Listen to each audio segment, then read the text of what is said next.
What's up, everybody? We wanted to take a quick moment to remind each of you to please like, share, comment, subscribe to the podcast. Tommy, Ring that bell. ring the bell. It goes a long way to support the podcast. Besides that, Tommy and I offer online coaching. The links for that will be below. The link for my merch store will be below as well. And without further ado, we bring to you a Thinking Man's podcast. A Thinking Man's podcast. What's up, everybody, and welcome back to another episode of A Thinking Man's podcast.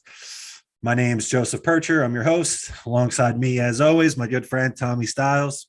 Tommy, what's going on, man? Not much, Joe. How we doing? We're doing all right. Last week we kind of opened Pandora's box a little bit, diving into some of the do's and don'ts of PEDs.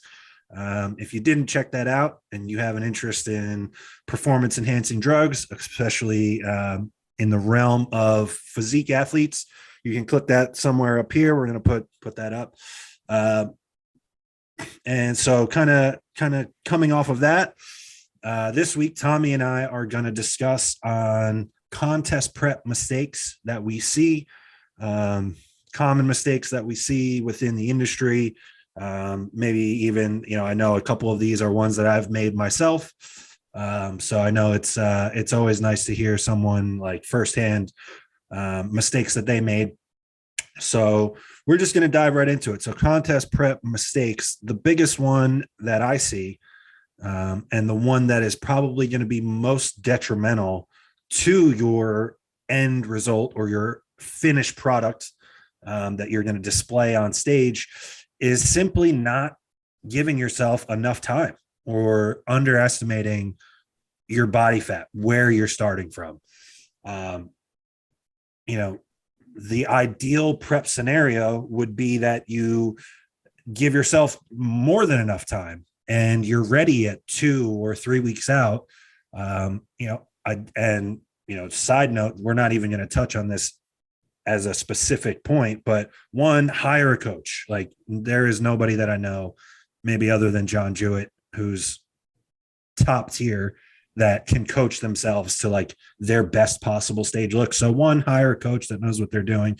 And then two, give that coach enough time to dial you in and have you ready at 2 or 3 weeks out. That way it's not a rat race at the end. Being ready early allows you to kind of pull back on some of the output, whether it's with cardio or training volume, allows you to start to slowly ramp food up. And then just from a stress point of view, hearing from your coach, getting a check-in response that says, we're ready to go. I think it's productive to start adding in food. There is no better feeling on the planet for a physique competitor. So talking about like having confidence and mitigating stress going into a show, that's the way to do it. And then some of these other mistakes that we may talk about, like overusing PEDs, misusing diuretics, all of those could be flushed away if you give yourself enough time and you're ready 2 or 3 weeks out. So I think that's really just the biggest one. And there's really no other way to put it. Tommy, I know this is probably something you see a ton as well. Yeah. I've never prepped anything under 20 weeks myself. And I don't think I'll ever try. I think I'd rather give myself a couple extra weeks longer. That way, if you get sick or, something, contest prep isn't just going to go smooth life-wise. You should always expect like life to throw you some sort of curveball in prep, because that's just how it's going to go. So I just think like trying to do it as short as possible is just setting yourself up for failure. There's no one size fits all time frame. I think 16 weeks is the number everyone has in their head. Like, you prep for 16 weeks. I think a more advanced physique who's got a handful of contest preps under their belt and like they know, like, all right, it takes me this amount of time. Like, I've done this enough. Sure, 16 weeks, but everybody I prep personally, like, they start at 20 or more. Some of the females might even start 22 to 24, and it's going to be a real slow process. That way, especially, depending on if it's your first show, you don't ever want to feel overwhelmed in prep with how all the changes that are happening and all like managing the cardio and the time management to get your training in and get your meal prepping done and all of that. So I think a longer, 5 to 6 month approach is a lot better to make the package you bring to the stage ultimately the best it's going to be. And then as you get more advanced and you learn, okay, like I probably don't need maybe 6 to 8 weeks of that big chunk and I can get it done in 16 to 18. Then you've learned that's anecdotal feedback. And if you've worked with the same coach for a number of preps, you guys will have hammered that process out over and over and over to the point where it's like, I mean, you can get it down to the day and the hour you're going to start prep and you'll be in shape for the show you're gunning for. So I just think it makes more sense, like plan ahead. You're preparing for the worst, but in doing so, you're going to bring your best. Yeah, I think even to your point of like, that advanced trainee, that advanced competitor that knows, hey, it takes me 16 weeks from this body fat level that I'm at to be dug out, peeled, ready to go. I would even say, well, shit, okay, if that's the case, like, man, I'd like to do 20 weeks then, and work in a deload and a diet break every 5 weeks. That way it's like, you break it up into like these short 5-week cycles where you dig really hard and then you pull them back and pull the fatigue out. Because then I've found that you can bring like a really fresh, full look to the stage, even like dug out, peeled, instead of it just being 20, or 16 continuous weeks of digging that culminates in like a final week of like, Wednesday and Thursday still doing hard cardio. Like that's the worst case scenario. If you're not ready a week out and you're using that final week, like to try to be productive, you're not ready. It's too late. So yeah, I'm totally with you. And like you said, man, if life can happen, it will happen in a prep. So you just need to be prepared. And I would always rather have more time than I need than not enough time. So that was the first one. And I think we probably covered everything that we could. I would say, as far as like, not under the same umbrella as needing enough time.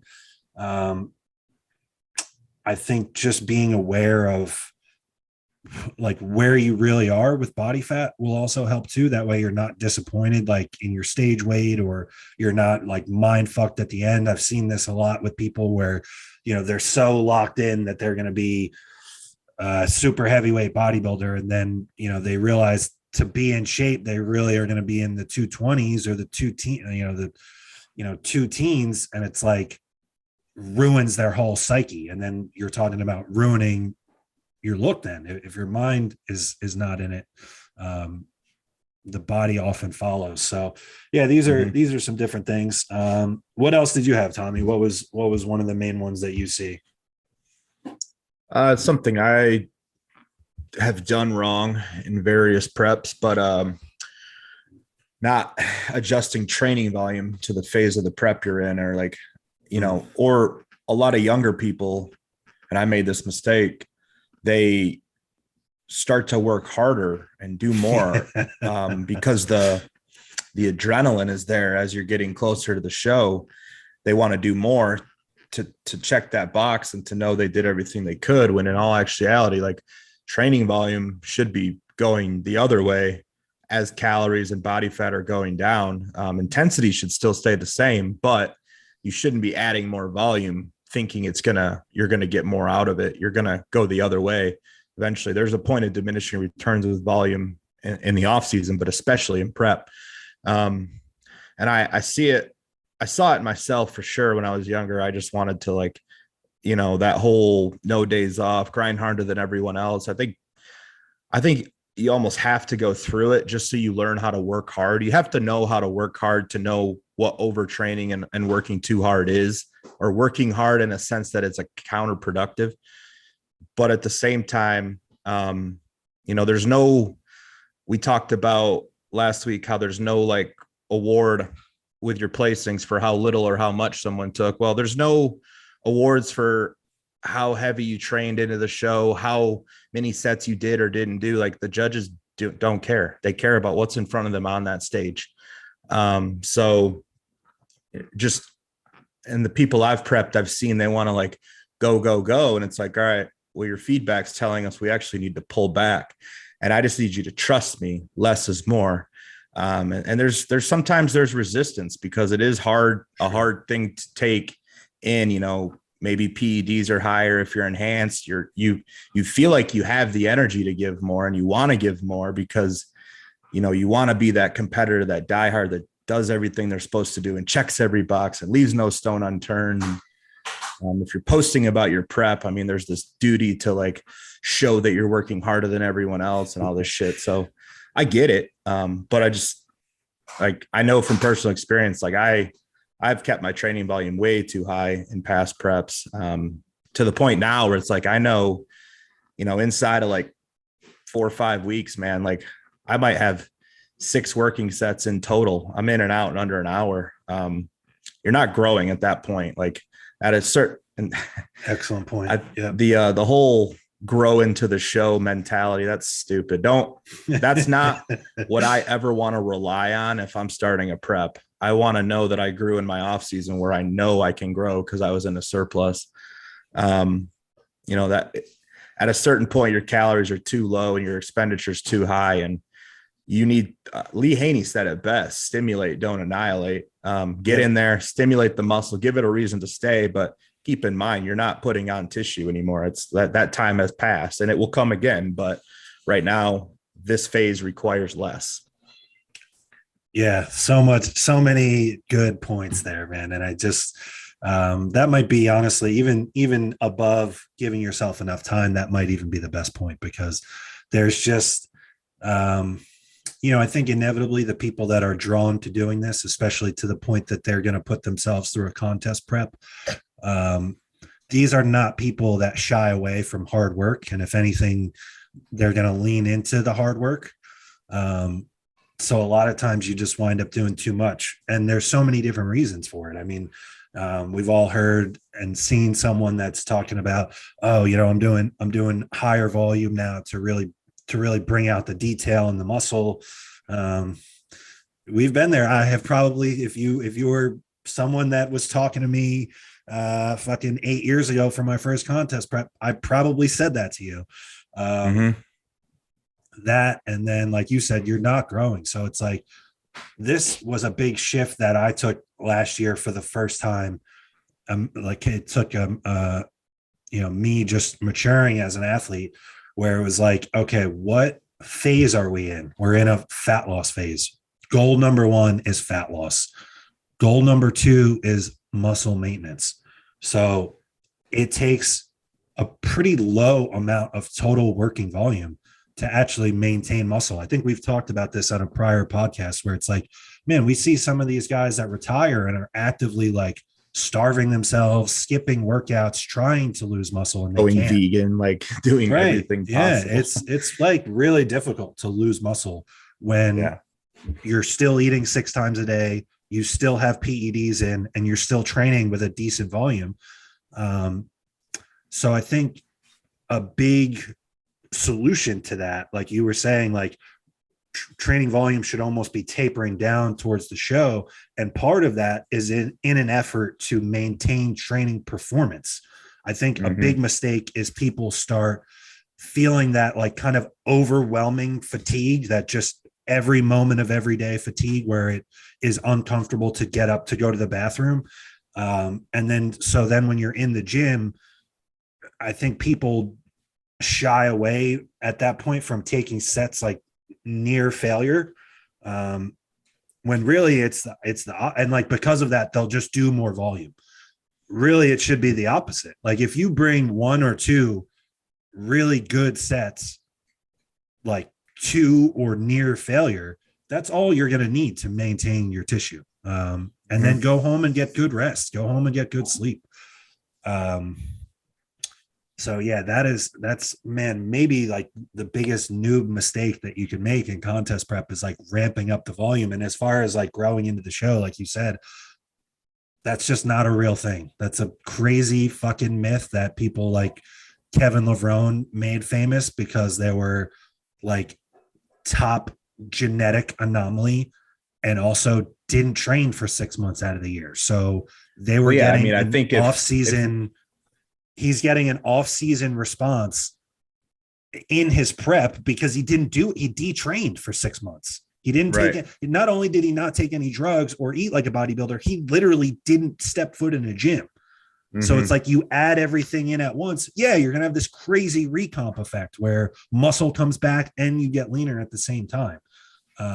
If that is not you, if you haven't taken 6 months off prior to your contest prep, and two, if you're not Kevin Levrone or on his level, don't try that because it's not going to work. You're not going to Hmm. grow. And like you said, that's where I think a lot of people mess up. And when they talk off season or think off season, it's literally an off season where they're not really living like a bodybuilder. And then they wonder why they don't look any different or any bigger when it comes time to prep for a show. That's when you need to be spending time adding new tissue.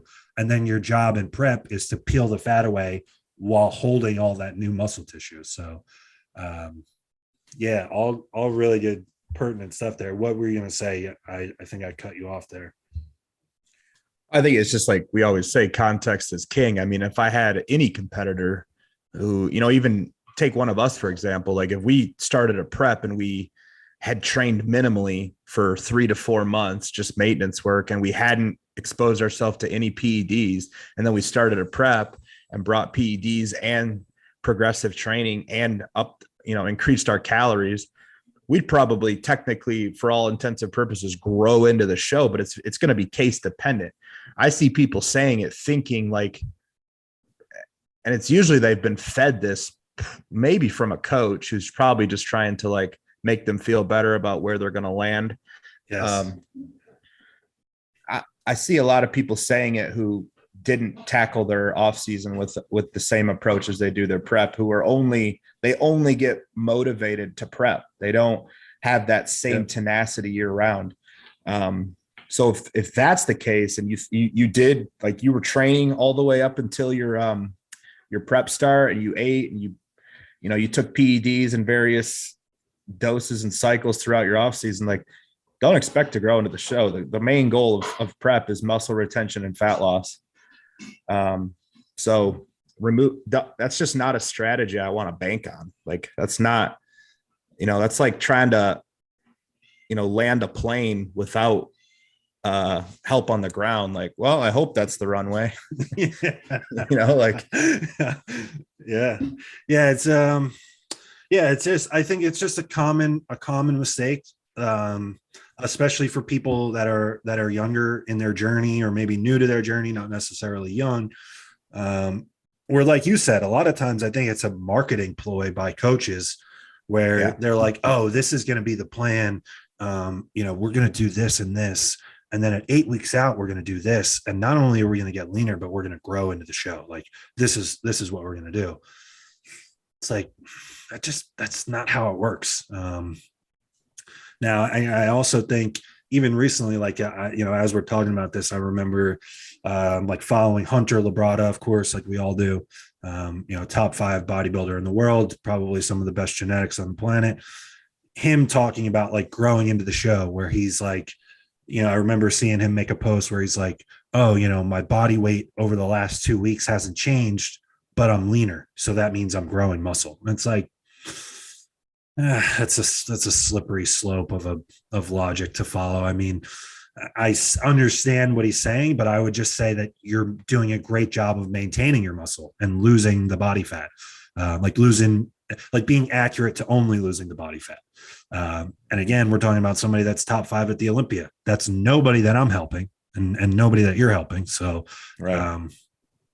Just context is king. Yeah. And I think for the most part, I think if more people understood that that's just not going to work, it takes very, very little volume to hold your muscle, given that you're training with an adequate intensity or proximity to failure. So, Yeah, I think that's a big one, and it's not going to make you more toned. I've heard this thing where like people will go train twice a day instead of having like direct cardio. I don't know how, I don't know. I remember like Justin Compton being somebody that did this. Again, like we're talking about one of the like the most gifted humans that has ever stepped foot on the planet. Um, for the average person that's listening to this, not a strategy I would recommend. At that point, you're going to bury yourself fatigue wise, and all of that inflammation and fatigue is actually going to inhibit fat loss, which is goal number one in this process. So yeah, that's a good one, and definitely one that we needed to address early on. The next one that I think is a big one, especially this is a mistake that I know was prevalent in every prep that I've done until 2021, and was kind of like this light on fucking game changing moment for me. Was standardizing your output, or to put it simply, just like tracking your steps. I wear like a step counter. And so the reasoning behind that is, prior to ever doing this, I would be in preps where, let's say I'm doing 40 minutes of the stairs, and then just going about my day and training. At a certain point, you're reaching like levels of fatigue and lower body fat where we just naturally start finding ways to move less. You start fucking sliding your your chair around more to get to things, or you start taking the elevator up two flights of stairs, whatever the case is. We wind up just moving less and doing less, and then because of that same calorie output formula that we had in place prior is no longer creating the same surplus because we're moving less. So for me, wearing a step tracker where it's like, hey, this is the minimum that we're going to do every day, it made it so that I didn't, this was probably the last prep that I'll ever do with direct machine cardio even.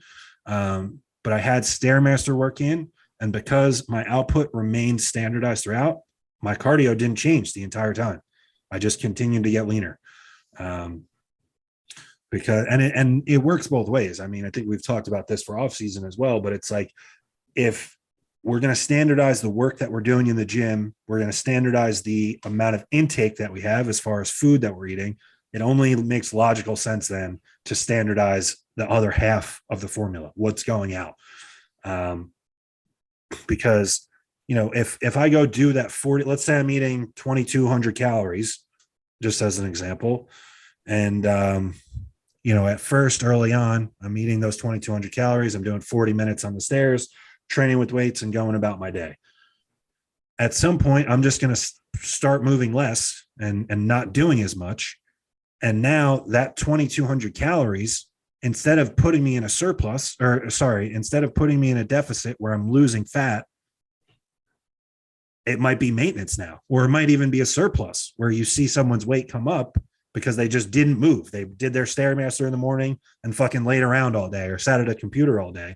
And then it's like, the coach throws their hands up and they're like, what the hell? We're not getting the same response. Go do 40 minutes twice a day now. And it's like, okay, now we're using this energy that we have, which is already limited, but now we're spending more of it. We're allocating more of it towards cardio, which is a catabolic process, as opposed to allocating it towards training, which is an anabolic process.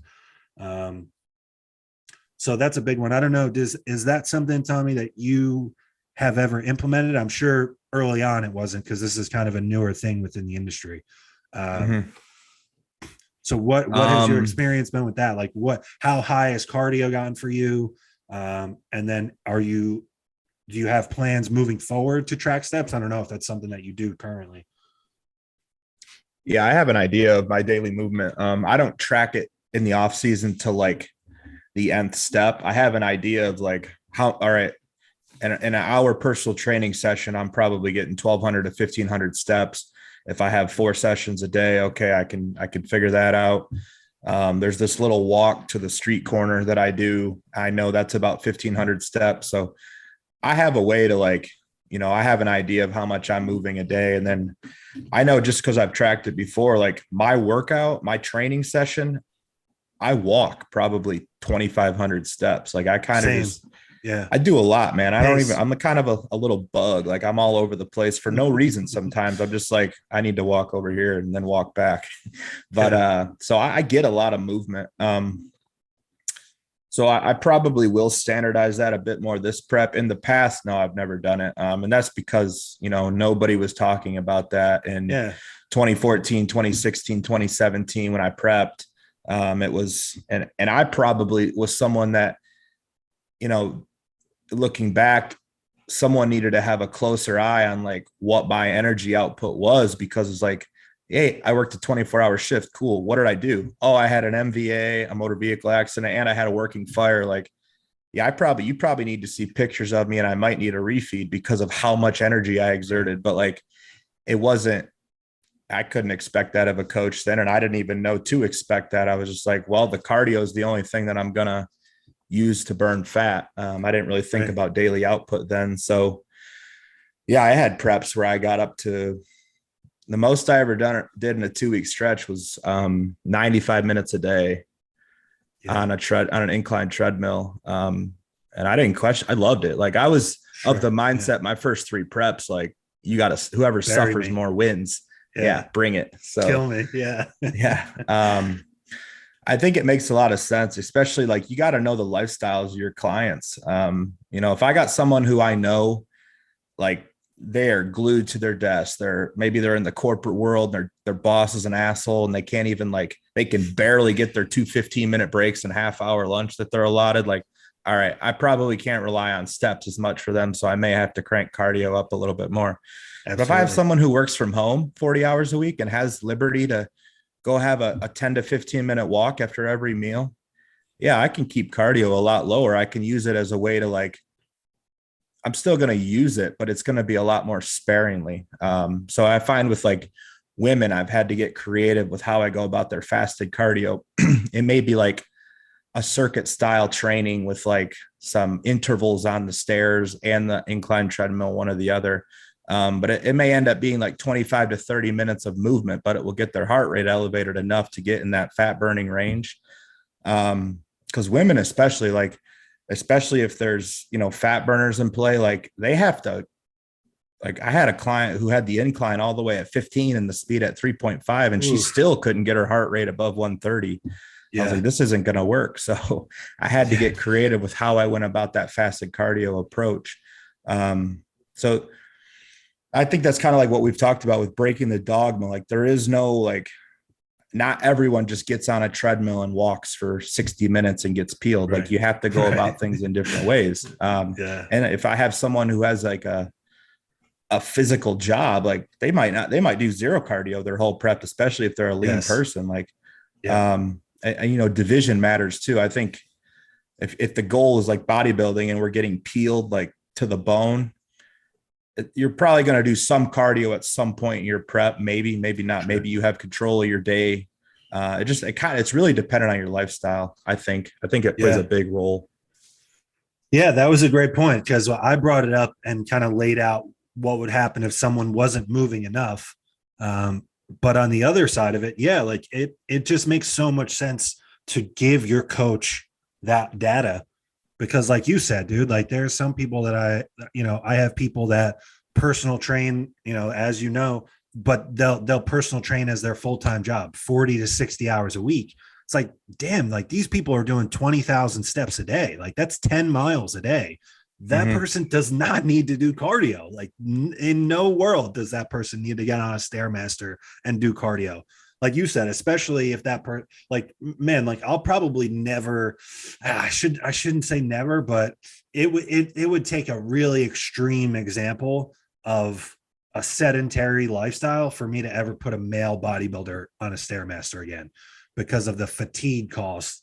It's I just want to get calorie expenditure at the lowest fatigue cost that I possibly can. Now, like you said, there are people that just don't have the time to go do 12 or 14,000 steps in a day. On average, I've seen on my own step tracking, And then like as a general rule, 10 minutes of consecutive walking is about 1,000 steps. So it's like, 1,200 steps in a day, that's 2 hours of total activity. Some people just don't have the time to do that. So then, yeah, you're going to need more bang for your buck from the cardio that you are going to do. Maybe that is somebody that does some stairs or a really high incline treadmill. Like you said, I think that would probably be the go-to first. And we're talking about contest prep, but also like in the off season, it's the same deal, because it's like, okay, if I have that person that's doing 16 or 20,000 steps a day, that person is going to need to eat a ton of food to be in a surplus, to be creating new muscle tissue, because they're just ripping through everything all day. So yeah, those are all really good points. I'm trying to think what else, if anything, on the output side of things, because that was just for me, like, I think we might have maybe exhausted the topic, but I really hope that there's a fair amount of people that hear this, whether it's coaches or athletes themselves, because that was just such a game changer for me. Like it unlocks, it kind of, like you said, it kind of removes that dogma. Like, man, there's been times where I did, multiple hour long, like 2 1 hour long sessions on the Stairmaster plus training. And it's like, man, I'm a tall guy. I'm naturally a thin guy. Like, that's the law of specificity. You wind up spending 2 hours on the stairs, you're going to wind up looking more like an endurance athlete than you are a bodybuilder. And man, there's just been sometimes, and I'm sure anyone that's competed listening to this has known it. There's been times where I stood at the foot of that Stairmaster, just completely buried with fatigue, to where it felt like I couldn't even pick my feet up to get on the thing. And it's like, I got 60 minutes on this motherfucker at level 8. Like, oh man, like that's a religious experience going through that, man. It's so much time. Like, Yeah. you go through so many thoughts during that time. It's period. so, yeah, and you're just alone in your own head, man. But like you said, you made a point earlier about a different topic, I think, on training volume, and I meant to touch on this and I blanked on it, but you had mentioned, like, I think generally it's a good thing for us, at least, that we had these experiences of kind of crossing the line with all of these different examples. Because if you'd never crossed the line, you don't really know where it is for yourself. Like, I'm much more likely to trust the feedback that I get from a client that I know has been in this for a long time and I know has been buried in preps. Like, when I have someone that's seasoned and they've been put through like brutal, dogmatic, bro science fucking preps where they just got killed on the Stairmasters, like I'm talking about earlier, when that person comes to me and they're like, hey man, my fatigue is reaching like kind of an unsustainable level, I believe them. I know, like, okay, this, we probably need to take a day off. Maybe we need a refeed, like you said. It would be more difficult to trust that feedback from someone that has never really been pushed.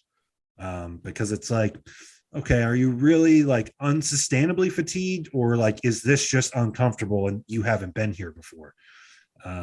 So that's something I'm finding the more people that I help. But yeah, all good stuff. What else? That's the danger I've seen with like all the information that's coming out about standardizing output, is like, yeah. So when fatigue management is like the biggest, and I'm spewing it all over the place because it made as someone that has been buried time and time and time again, it made such a huge difference. But also now I see and hear these 21-year-old kids that have never prepped, and they're like, oh, we pulled back because of, I'm managing fatigue. And I'm like, you haven't even done anything yet. Like, what do you mean fatigue management?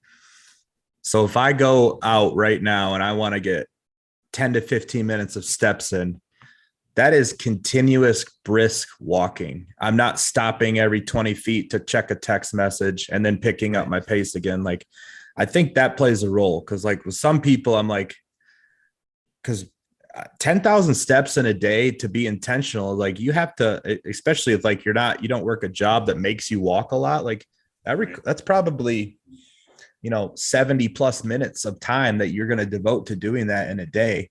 And I just think how you just like you need to be intentional with your cardio, treat it like a training session. You need to be intentional with your movement and your daily activity.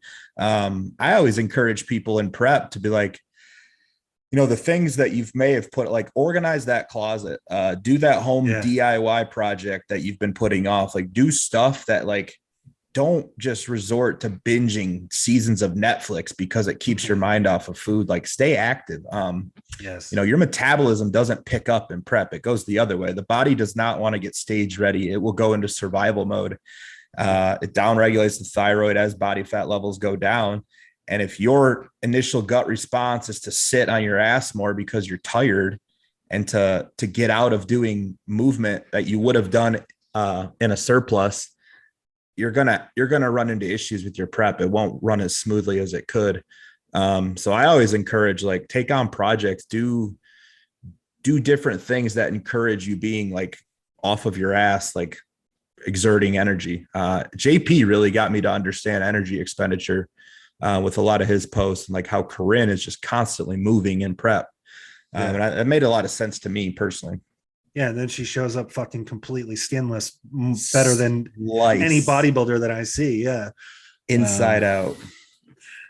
Yeah, it's always funny too. Like I'm seeing it now more and more, like as I'm helping more people, like you see some funny trends where like people get deeper into prep and like all of a sudden in the background of their check-in pictures, like their fucking laundry's all over the place. Like they're not staying up on like their day-to-day shit that you like early in the prep or off season. It's like the bed is made. There's never any laundry in the background.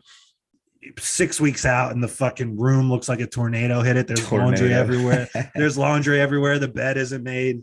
It's pretty funny to pick up on like these little tendencies, but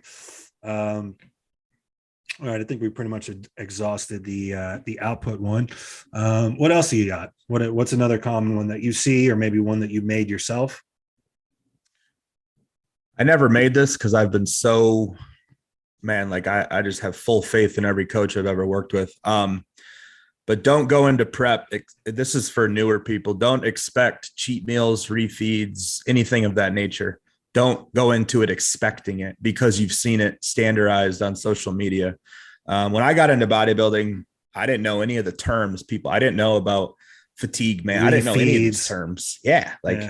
And that was like a blessing now that I look back, because like I couldn't be steered the wrong way. I couldn't wonder why one guy got 5 guys and I didn't. Like, why is that? So just I want to work with his coach. Yeah, exactly. Go into prep. Like, I don't like how some people go about making prep. Like,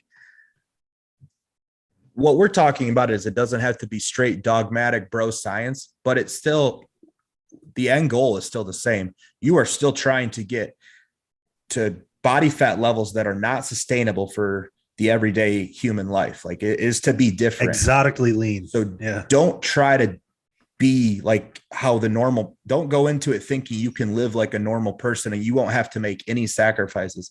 That is bullshit. In my opinion, that is a weak mentality. I go into prep knowing I'm going to sacrifice social occasions. I mean, I don't do social things anyway, but like in prep, especially there's no food that I will require in a contest prep. Food does not trump winning to me and being my best. So if a coach straight up told me at the start of my prep, like, hey, these are the only foods I'm going to feed you with the entire prep, I wouldn't care. I'd still like, if anything, you just made my life a lot easier. This whole cheat meal refeed, all these terms, like we keep saying, context is king. There is a place, there is a time, and there is value to it. But it's not a rite of passage. It's not just because you're in prep, you get to have your weekly cheat meal, or you get to have 5 guys, or some magical fucking food concoction that this coach uses that coach doesn't. Like, right. I just, especially if you're someone who like struggles with food and like, I don't think it's good that you're like having those foods in contest prep, or like that you're going to be exposed to those foods. Because what's to stop you from overeating and being like, Right. hey, coach, I fucked up. You know, I know you told me to get one double cheeseburger and a fry, but I just couldn't stop. And I had 3 fries. And it's like, well, shit, I can't trust you to like follow the simple orders of this cheat meal. Like, never again. Oh, I just don't expect it. You do embrace the suck of the contest prep, because at the end of the day, like it sucks. You don't realize that in the moment because like you have that date that you're gunning to. I found that's when I look back at preps, I'm like, man, I really did suck. I don't know how I did that, but you know, while you're in it, it never seems as bad as it is. But when you look back, you're like, especially after like, you know, that prep where I did 95 minutes of cardio, 6 months later, I was like, I don't know how the hell I walked on a treadmill for 95 minutes, like in a day. Yeah. It's just one of those things, but I see a lot of people, and I've gotten that question, like asking me about these things specifically.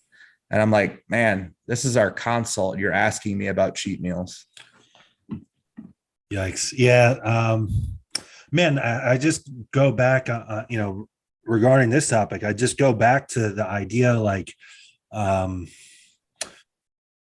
you know, I got into this because it wasn't a cool thing to do. Like Exactly, I felt like a loner, and this was something that I could do that nobody else was willing to do. And I took a lot of pride in that. And then even more so when you're in contest prep, like you're trying to do something that very, very few people can do. And especially if you're going to show up like truly fucking dice on stage, like you're trying to do something that even the other people that enter this endeavor, the majority of them are not going to be willing to do what's required to look that way. So it's like, for me, I always wanted to lean into that. Like I will go to the end of the earth to be the one that shows up the most peeled on that stage. And I think, man, I hate to sound like an old head, but I think all of the different things that we talked about, like the introduction of cheat meals and refeeds and, you know, social media kind of glorifying all of it. It's a mentality that I feel is not quite as prevalent, or maybe, you know, it doesn't come in as high of a percentage as it did when you and I were coming up. But it's like you said, it's just, you can't, if you want to be, it's not even like you want to be more than average, like you want to be excellent at what you're doing. Well, then of course your actions need to reflect that, and your actions need to be well beyond that of the average person. And like you said, context is king. Like, I think, you know, they've been like these like cheat meal, refeed, prep meals have been like glorified on social media by coaches that intentionally only market their highest level athletes, where it's like, you know, Matt Jansen is sending fucking Nathan Diasha and Sean Carita to go get Chick-fil-A. And now every 175-pound middleweight thinks that they should be able to go get Chick-fil-A on prep. It's like, no, this dude is 280 pounds of muscle. Like, he needs this. You do not. Like, you are not even in the same realm as this person. But it's funny that you pointed it out, though, and that I mentioned Matt and like Chick-fil-A. Like, it has almost become, not even almost, it has become like a marketing thing. Like, he sells shirts with the Chick-fil-A logo where it's like fucking Camp Jansen or whatever it is. Where it's like part of your calling card as a coach that, you know, Matt Jansen does Chick-fil-A and Chris Aceto does muffins and fucking Cement Factory does carrot cake or whatever else. Like, and it's almost like it draws these people in because it's like, oh, if I hire this guy, I'll get to eat all this stuff, but then I'll still look like a bodybuilder on stage. And it's like, man, like, you don't realize you're not the guy that coach is going to post. Like, if you fuck up and eat 6 pounds of cheesecake and look like you ate 6 pounds of cheesecake on stage, he's not posting you. No one ever hears from you. And so look how far these guys into their careers are, that like they've built the amount of muscle mass to do that. Yes. You know, the first year competitor who has zero skeletal muscle mass in comparison, like, dude, you don't need anything more than your base diet, probably. Right. You know what I mean? Like, and if you are losing too quick in that scenario where you're like an early stage competitor, and like maybe your coach addresses that you're just losing too quick, that just means that the base plan needs to change. Something needs to change. It doesn't mean you go get this quick hitter, massive influx of carbohydrates and fats all together. Like, you're not at that level. Like, simply put, like you said, like, you are not at the level that some of these guys are. Like, most of these guys, we were talking about length of prep before, dude, Nathan Diasha, fucking Justin Rodriguez, some of these guys get ready in like 6 weeks because they're walking around loaded with muscle mass. And it's like, all you have to do is just pull the food down a little bit, and all of a sudden they're shredded and ready to go. So it's like, okay, if you're going to prep somebody like that for 12 or 14 weeks, yeah, like I was saying, there's almost like they use like these cheat meal refeeds as like diet breaks, where it's like, I'll push you hard for 3 weeks and then we're going to go have fucking sushi and ice cream or something. Like, it's a whole different, I mean, this would be like someone that has never driven a go-kart thinking that they're going to go drive Formula One. Like, this is a whole different universe. So yeah, all good stuff, man. I just don't like, even to the point of like, it might not, like, I'm not even so quick to throw, if I use a refeed or a cheat meal with someone, I might just double the carbs that they're going to have that day for that day. Simple. With the foods they're already having. I know those foods don't cause an inflammatory response. I'm probably not going to get any worse. If anything, they're just going to be full from extra carbs.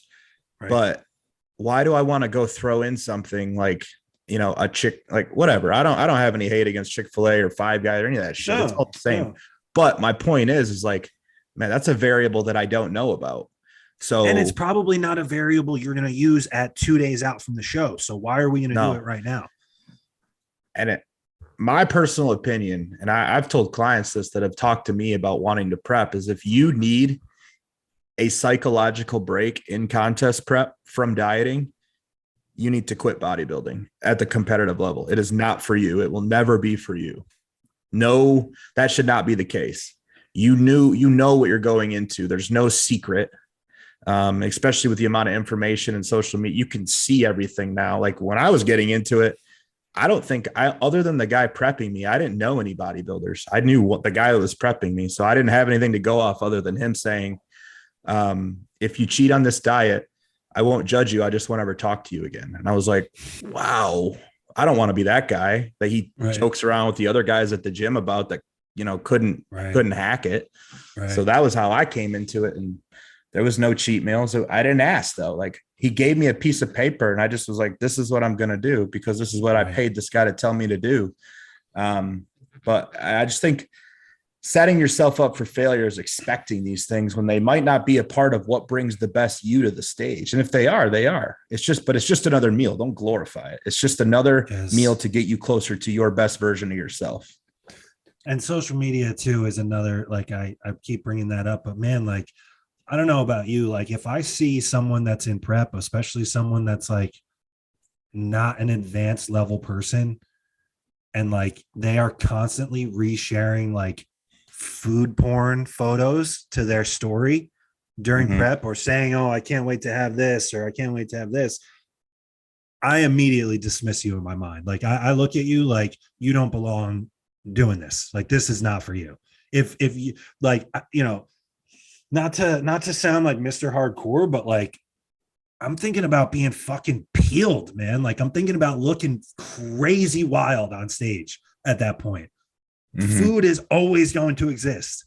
The show can end and you can go to the Cheesecake Factory and eat whatever the fuck you want. And guess what? If you are sitting there eating that food and you know you didn't do everything that you could to look peeled on stage, you're not even going to enjoy it. I promise you. So it's man, I see that, or like people, and I think we've even talked about it. You brought this up on a prior post or a prior podcast, but like going and like, if someone is posting, like they went and bought a fucking pantry full of snacks. I did it at my first show, 'cause I saw other people do it. I'm like, oh, this is what you do after a show. quickly realized like this is fucking asinine. Like, why? What am I doing? Mm-hmm. But people that are like resharing like these fucking fat cookies and all this stuff, I'm like, what are you in this for? Like, and I am always floored too. Like, even if you are having like a moment of weakness and you are someone that's like obsessing over food like that, man, I couldn't imagine like publicly sharing it with people, being like, man, I'm so weak right now that all I can think about, instead of the end goal and my big why as to why I want to do this, all I can think about is this sugary fucking cookie. Like, don't even get me started on it. I could rant on that for fucking 6 hours. So I'll spare everybody. I think another huge mistake just in the bodybuilding industry, and I think we've talked about it. I think we did the off-season episode, but believe it or not, like all these other variables, it's going to play over in prep as well, is sleep. I think so many people fuck up their sleep. I know you're not, I think we've established you probably, and we've seen this in research where there's a genetic variance to how much people need as far as sleep goes. And it seems like you're probably on the lower end of that. But man, people don't even bother to make it a priority. And then it's like, you wonder why, your training performance sucks. And you wonder why your hunger signaling is all over the place. And you're obsessing over fat cookies and all this other shit. Like, I think that if people realize how much of an impact, like, man, it sounds fucking insane. I know that this sounds crazy, but I sometimes in my clients refer like to the clients that don't prioritize sleep. I'm like, this would be like you skipping out on your shots. And then it hits for people. Like, every single one of those people that I help, they are never missing a shot. They're never missing anything PED wise. Or they're not missing meals. So it's like, why would you skip this? Like, we see in research the difference that it makes in cognitive function, physical performance, blood glucose, all these different things. You saw it the past couple of weeks with your blood glucose. It makes a world of a difference.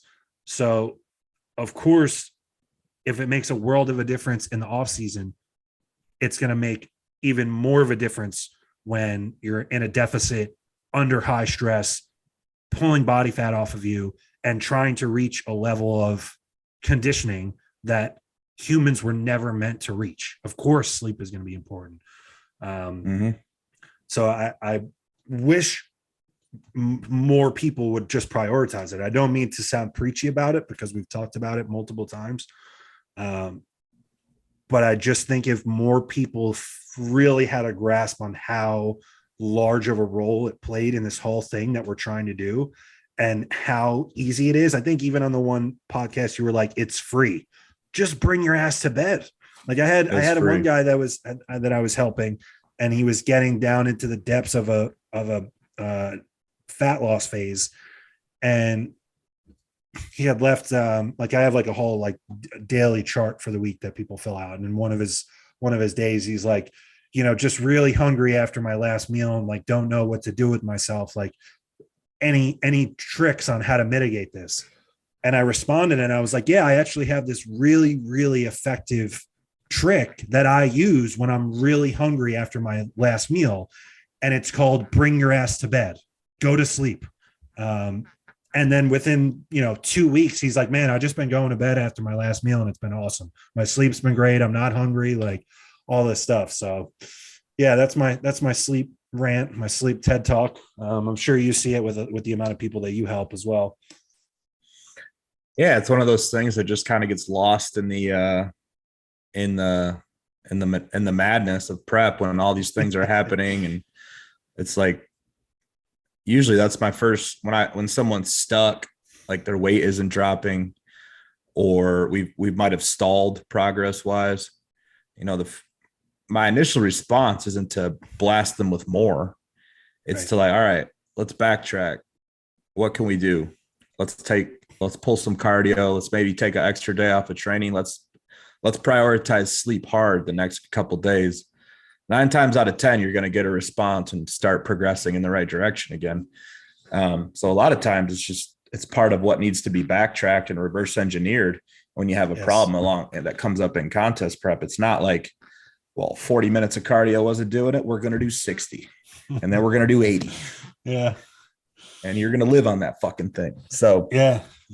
Sleep, man. That's a lot of times. Like if you're stuck in prep, a good night's sleep, you might wake up like 3 or 4 pounds lighter the next day. Dude, I've seen some crazy shit with females.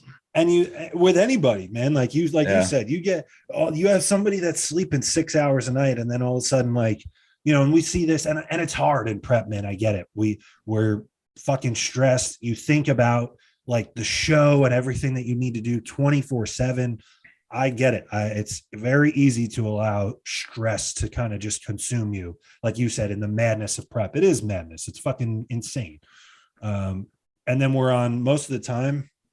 For those of us that are enhanced, we're on different drugs that are probably going to make that anxiety and that stress worse.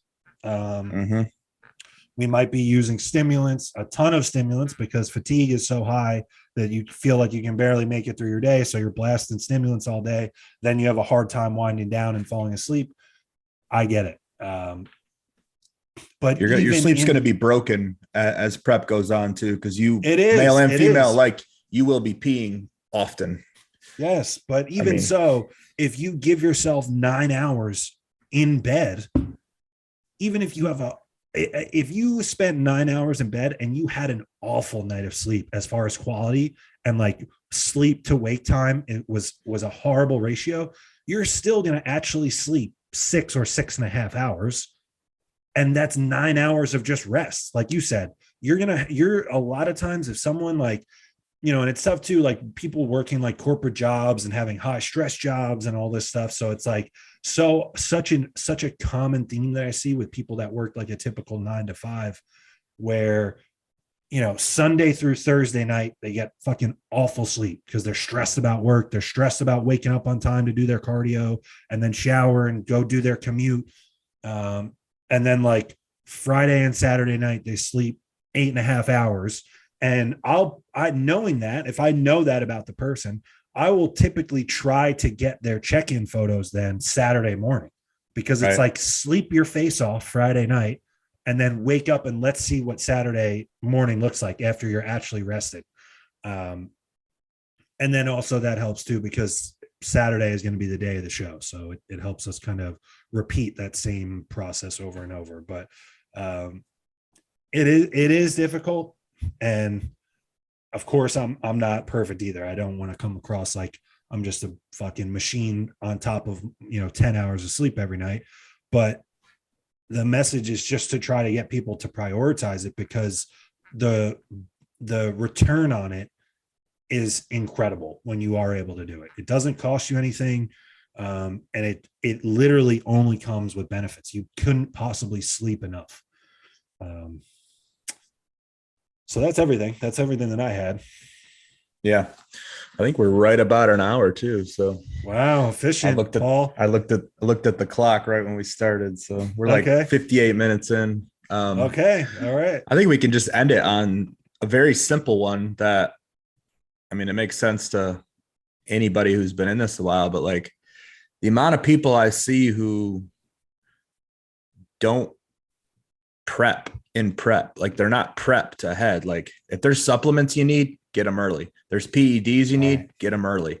Right. If there's food and things to be done, get it done early.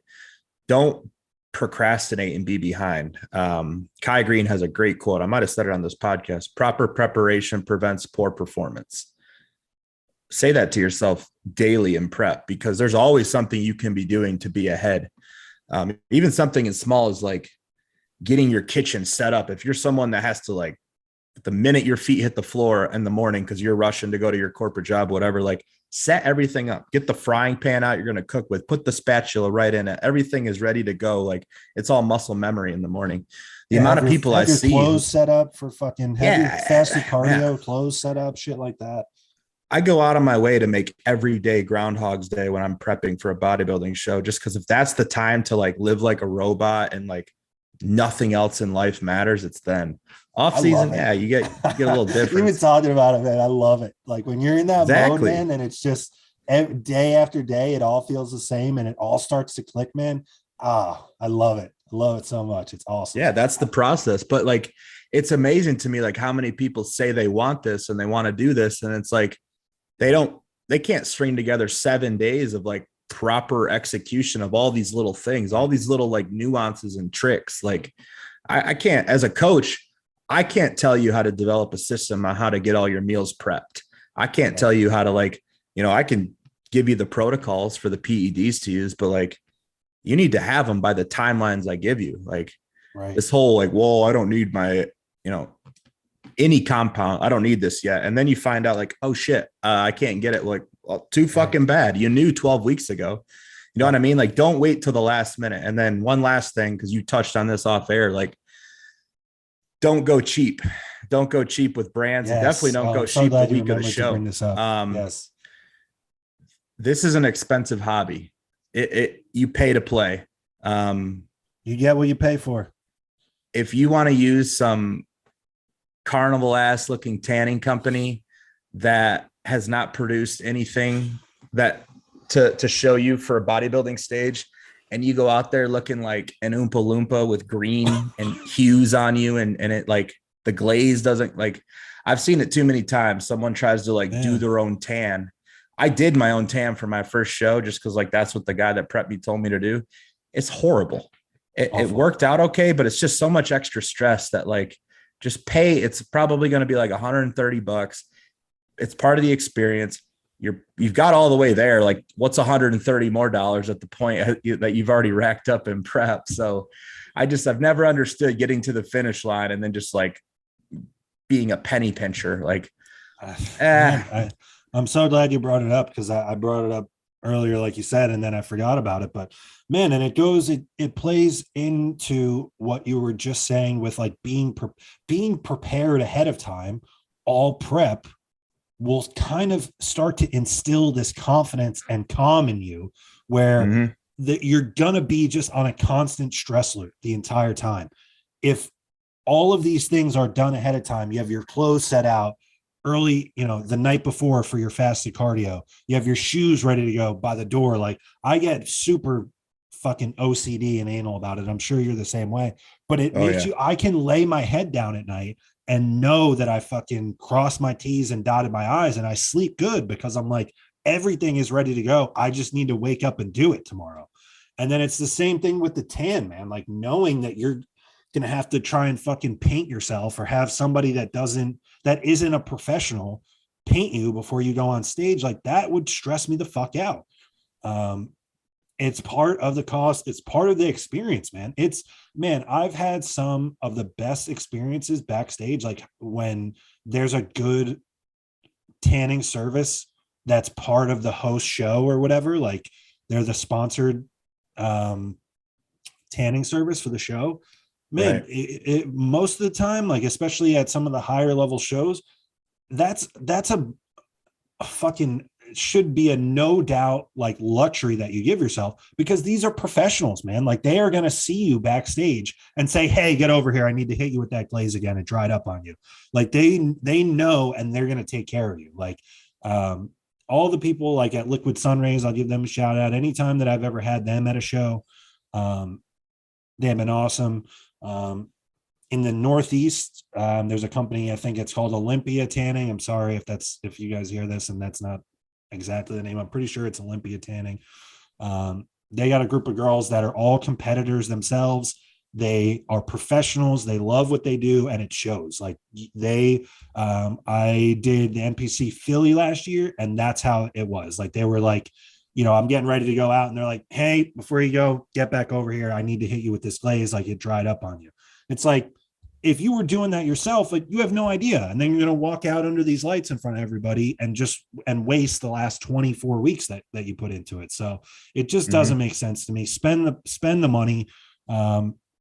You wouldn't go buy a fucking $30 competition suit from bodybuilding.com. So why, like, your tan could be the most important thing on the day of the show. Like at that point, you've already done all the work.